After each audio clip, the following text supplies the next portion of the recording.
It's Divas That Care Radio. Stories, strategies, and ideas to inspire positive change.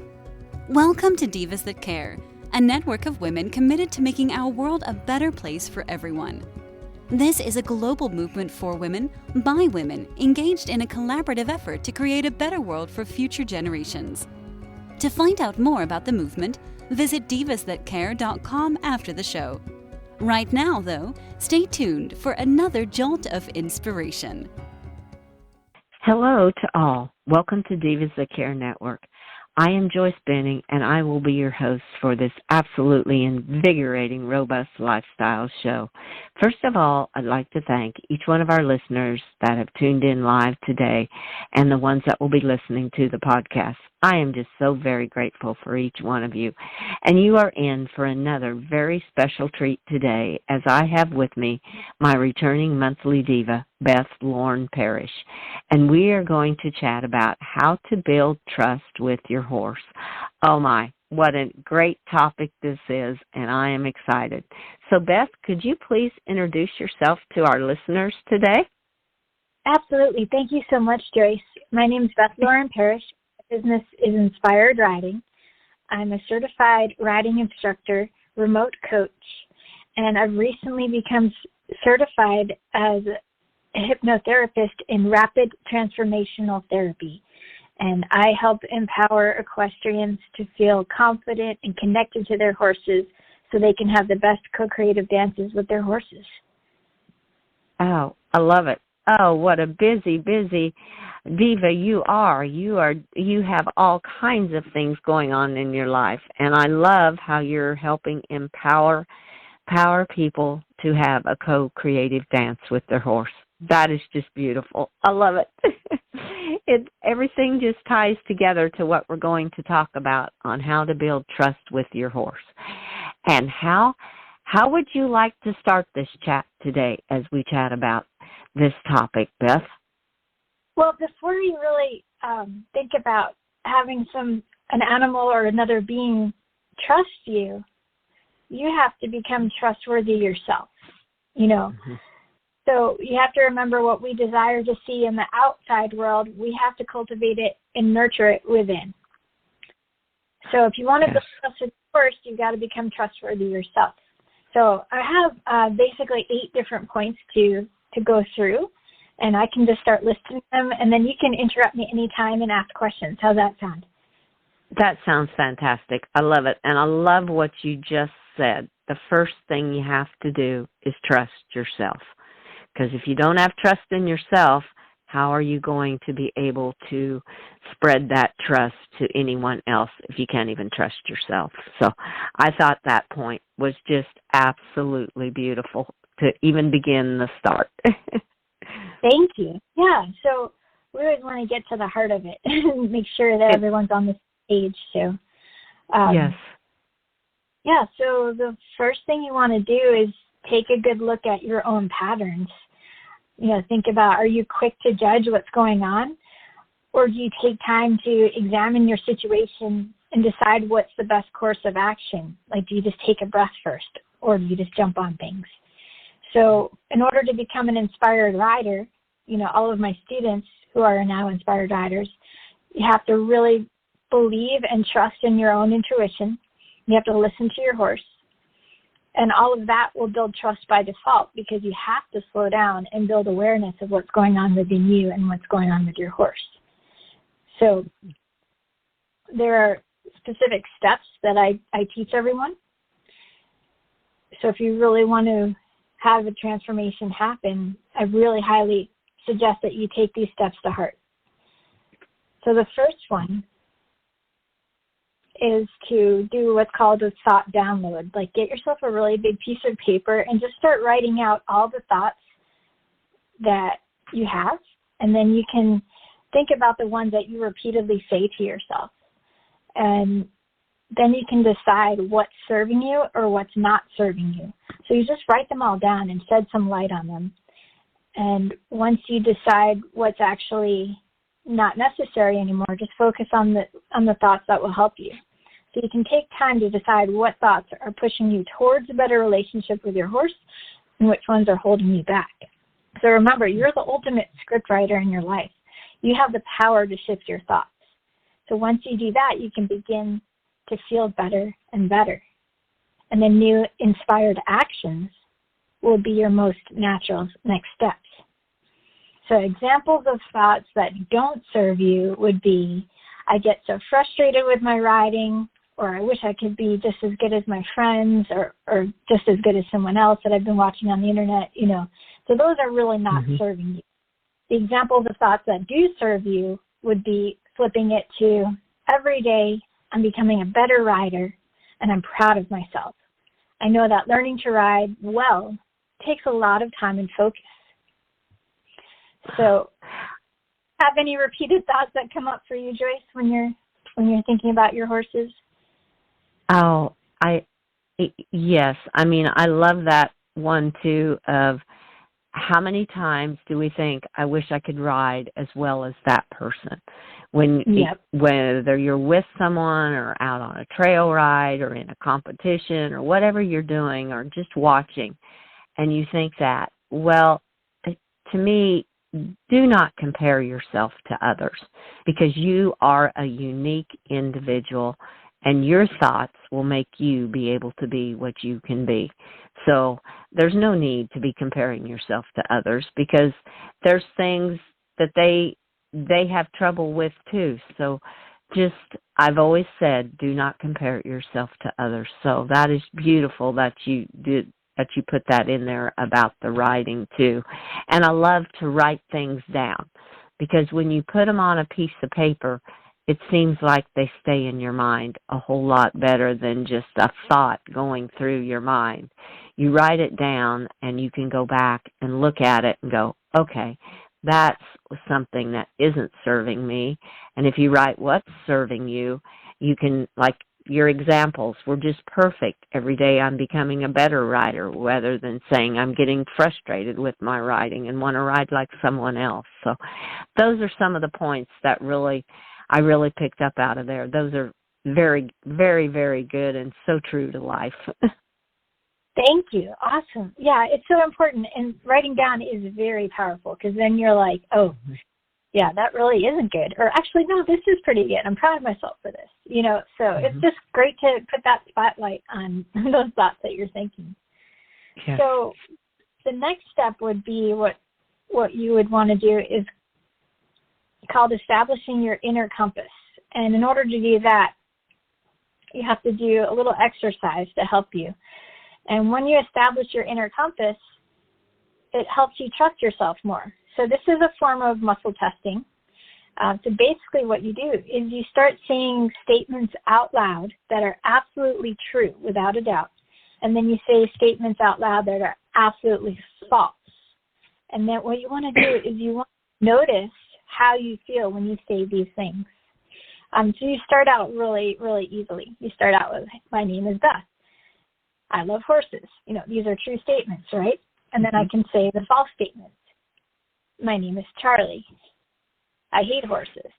And then anytime I say those things, I have a tightness in my throat, and everything feels like a little hesitant. It's really interesting. So if you can really just do this a lot and practice with a lot of statements that are true. I have a nose. Like it's like all these things that are really silly but absolutely true. Then you're going to start to notice how you feel. You notice how you feel when you're saying false things. So that way, when you go to say, I'm ready to canter right now, your body with that innate wisdom is going to tell you, yes, you're ready, or no, you better not. You might feel that tightness. And then you have to get curious and figure out what you should do instead. Do you need to wait? Do you need to go do something else? Or do you need to wait for another day for that and come back to it? So it's just so important that in itself, if anybody just is listening to this, if they just start to hone in on what their inner compass is telling them in their body, because your body has this innate wisdom that will tell you for sure whether things are true or not. If you just use that, then you're going to be golden as far as being able to trust yourself. And then your horse is going to see that you're more trustworthy because you believe in yourself and the things that you want to do. And I love say the statements out loud. What came to my mind is the statements of I am. I am a good rider. I am worthy of being able to canter, and I am in love with my horse, and I am going to dance with my horse. And you start to say these I ams, and it is amazing how it starts to change your thought pattern. And something I noticed when you were saying the positives, your name, and that you love horses, and then the reverse, which wasn't your name and you don't like horses, was your energy. I could feel the energy in your voice was totally different from the true and the false statements. So if I could hear it through your voice, then that's the kind of energy you're giving off to the universe to tell them what is happening. So that is something else I noticed in the way the words were being spoken. So how true that is, it's more of a positive energy that's going off when you're saying the true statements rather than a negative energy that you're giving out with a false statement. So those are some of the things I picked up from there. I love that. And I'm so glad you mentioned that, because our words are powerful, and the vibration that we put out from our words and our thoughts really do shift our reality. So I'm really glad that you mentioned that, because when you do start saying things out loud that are false, you're setting out like a weird vibe into the universe. And then, you know, minds are always looking to prove what we're saying to it. So if you start saying things that are not conducive to your life or your relationship with your horse, you're going to start seeing that more often. So you might as well change your thoughts and your words towards what you really want. So it makes you way more aware, right? Oh, yes. Totally more aware of how you are feeling and what you're putting off. And what you put off, you can receive back. So if you're putting out that positive energy and those I ams about being a good rider, it's going to come back to you. And you'll be amazed how much more it will help you than putting off the comparison and saying the negative things. It's incredible how it turns around and comes back to you when you start doing all the positives rather than the negatives that you're thinking. Absolutely. All right, let's go to point number 3. So now that you've cleared out your unwanted thoughts and started to find some more trust within, we can begin to look at our horse in a new light. Again, you're going to think of what you already know about your horse. Think of their history, what they've already proven to you from experience, and focus on the aspects that you really enjoy. So just like writing out the thoughts in step 1, you're going to write out everything you know about your horse. You're going to examine what's working and what isn't. And if you take this time, you might see some really interesting patterns here. So an example of an unwanted pattern would be your horse gets tense every time you get to a certain point in the arena. You find that you get nervous just before you get to that spot, and you keep thinking about it, and it becomes a cycle that you feel stuck in, right? That's very common. So an example of a good pattern is your horse loves when you end your ride before he or she expects it. And then you find that your horse offers you even more in the next ride. You love being able to build your bond together slowly but surely. So once you've taken stock of every little detail, you seek out solutions to highlight the good stuff and allow the unwanted things to fade away. Well, how do we do this? So we're going to keep going. So step number 4 is being sure you're creating clarity. So I always say clarity equals kindness, and clarity creates trust. So you can focus on having clear thoughts, followed up by your actions, and then your horse will literally relax because they know that you're being congruent inside and out, right? So the other thing you want to make sure of course, is you want to be sure that you're completely present. So in order to create clarity, you need to be aware of how your body feels. So one quick way to do that is just do a quick body scan and breathe in and out. And then from your head to your toes, start to notice if you're holding tension. And if you are, just breathe it out. Like literally imagine the tension floating away as you breathe out. And you can wiggle your toes in your boots. And this will just help remind you to be aware that you're in your body, you're not floating away thinking about your laundry and how it feels.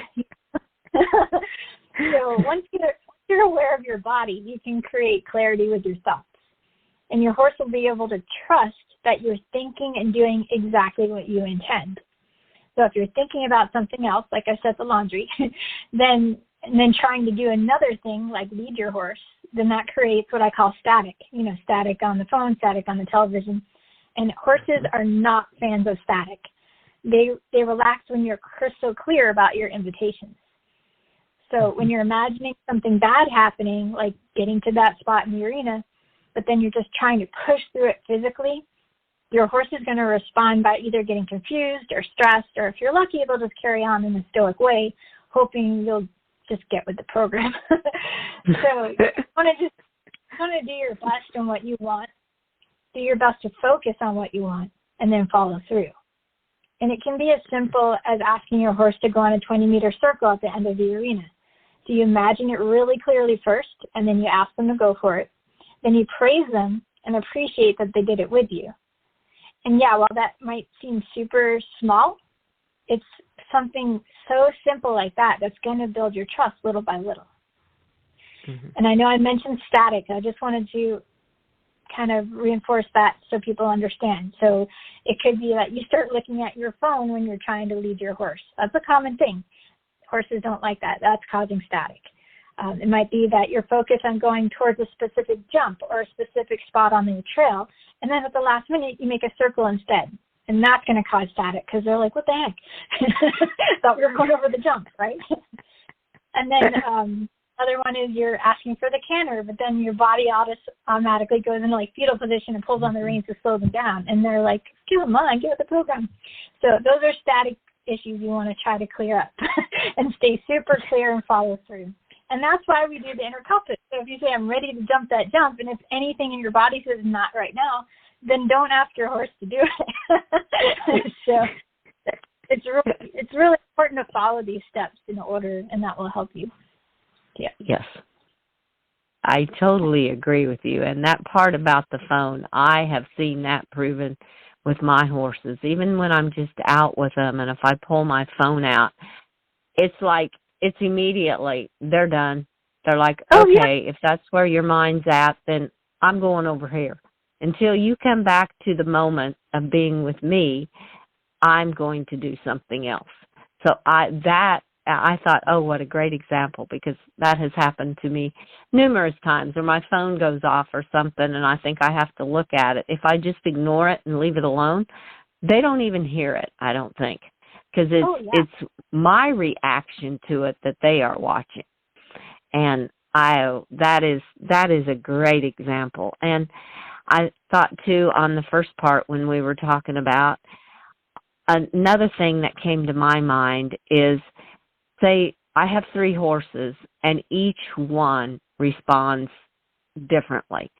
So if you're used to riding one horse and get on another horse, I always feel that horse out, know that horse, rather than just expect it to act just like your other horse did. Because in my experiences, they're going to act totally different. And I've heard other people say, well, my old horse used to do this, and now I have this new horse, and it won't do it this way. Well, each one's different, just like us humans. We each have different personalities. We each do things differently. So take the time and learn to know that horse and understand where they're coming from, because the vibes you're giving off, if you're used to riding one horse, they're confused because that's not the vibes that they're responding to. So those are just a couple things that came to my mind when you were talking about some different things on there. Oh, yes, I love that. It's so important to just give every horse the opportunity to show you what they have to offer and not come in with preconceived notions of what they're going to do. Just because every day is different, too. So even though the horses are different, every day is going to feel different. So, there's some days where I'll look at Pepper and he's like, not today, Mom. I'm like, okay. But and it's so funny that you keyed in on the phone, because it even happened today. I was trying a new video with Pivo, and I was looking at it a little bit longer than I used to. And even my husband, Pepper doesn't want you to look at the phone, Beth. I'm like, yeah, I know, sorry. The only time he likes it is when I pull it out when we do our selfies together. He really loves that. He hands it up. But he just kind of like looked at me like, Mom, focus. You got to untack me now. Let's go. So, but yeah, I'm totally guilty. Get that. But it's just so good to be aware of. And then you can just apologize because, we're still human and they understand exactly. that. They know. Right. I'm back with you. And then they're up to static, So it doesn't have to be that big a deal. You don't have to be hard on yourself about it either.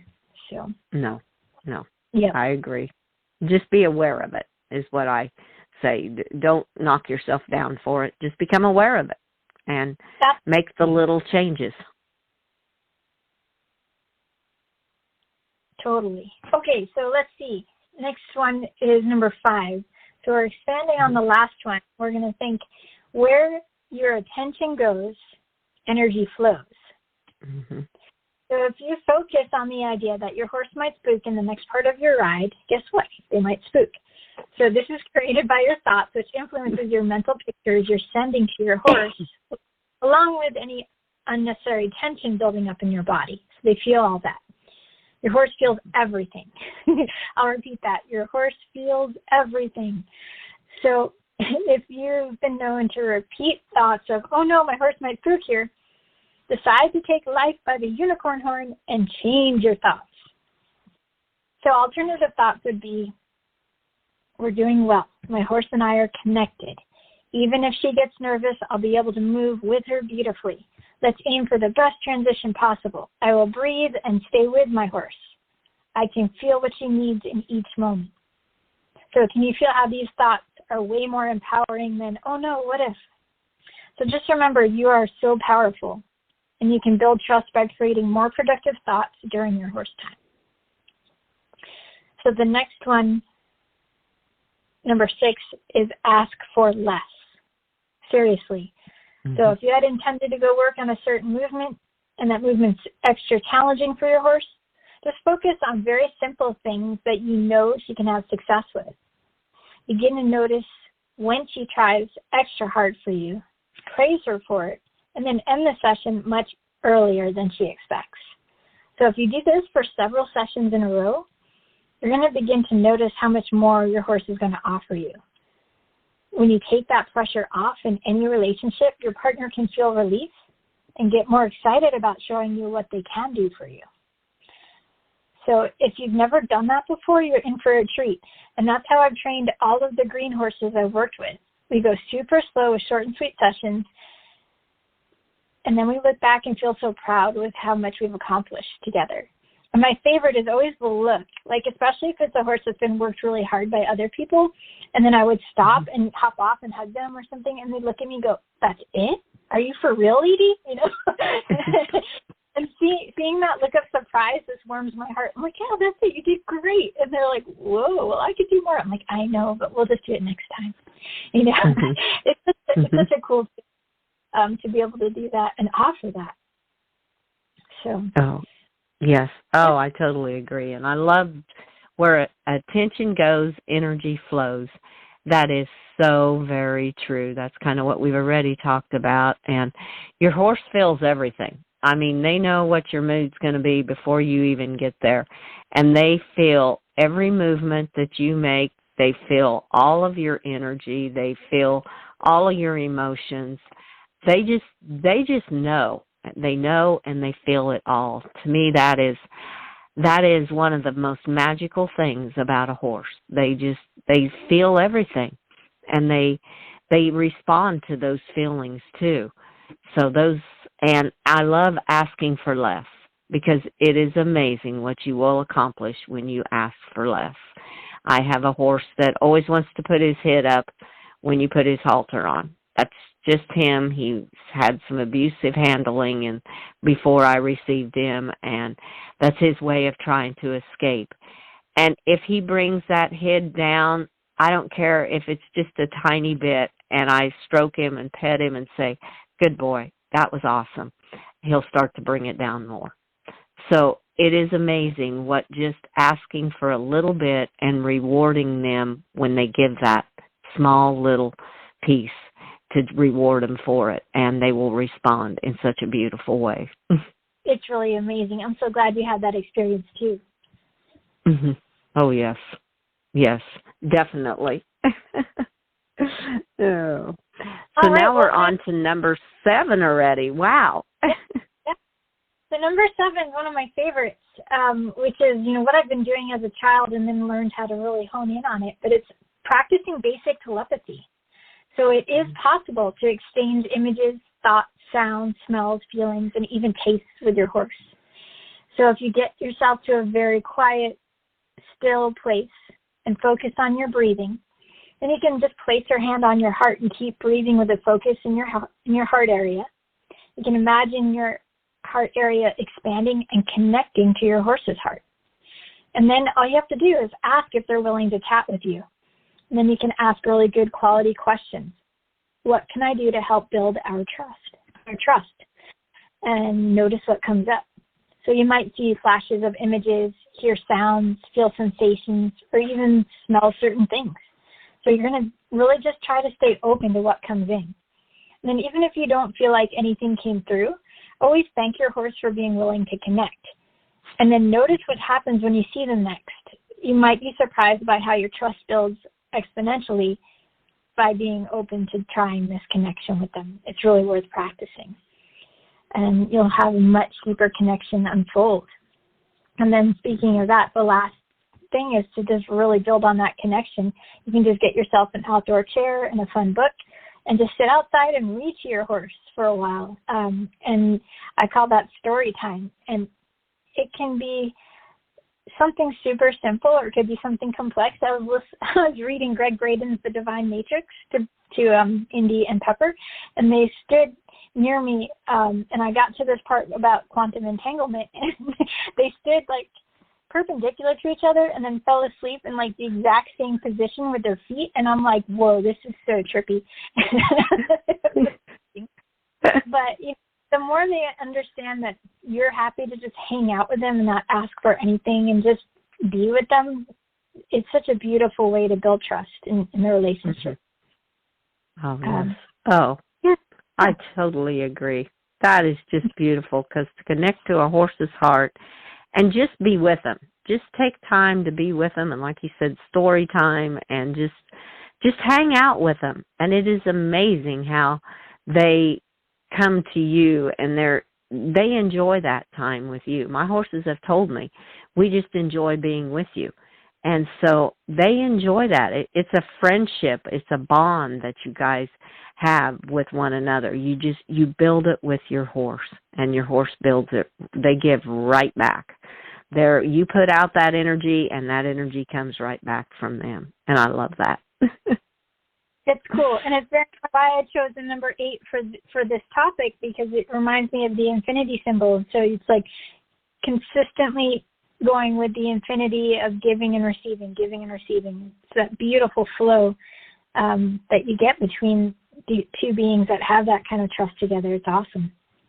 Oh, it's beautiful. It is absolutely beautiful. I love it. I've loved this whole chat, Beth. This has just been some great information. And what is the best way for our listeners to connect with you when they hear this podcast and say, I want to connect with Beth Lauren Parrish? What is the best way for them to connect with you?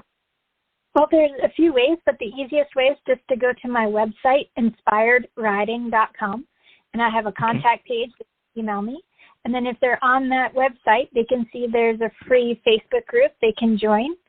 And I also have a free online mini course on how to build a powerful bond with your horse. So that's available to them. And then, of course, if they would like to work with me, there's many different services. And like I said, the latest is the rapid transformational therapy. And we can help get to the root cause of an issue. It doesn't have to be with horses. But whatever has been troubling you and holding you back in life, we can get to the root cause. We get to understanding while in hypnosis. We clear it out, and then we install new programming. So it's pretty phenomenal, and it could actually happen in one session.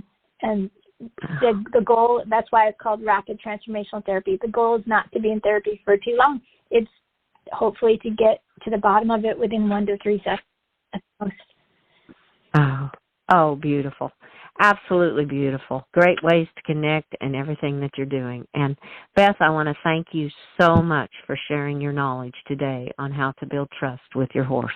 It was a great chat, Thank you so much for being my guest. You're welcome. Thank you for having me. You are so welcome. And I want to thank all of our listeners for listening to this amazing interview with our incredible diva, Beth Lauren Parrish.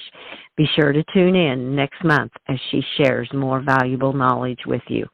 And please share this show with all your family and friends.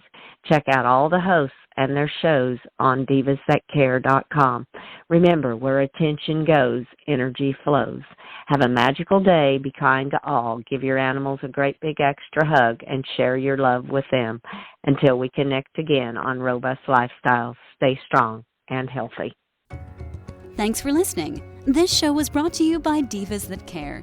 Connect with us on Facebook, on Instagram, and of course on divasthatcare.com, where you can subscribe to our newsletter so you don't miss a thing.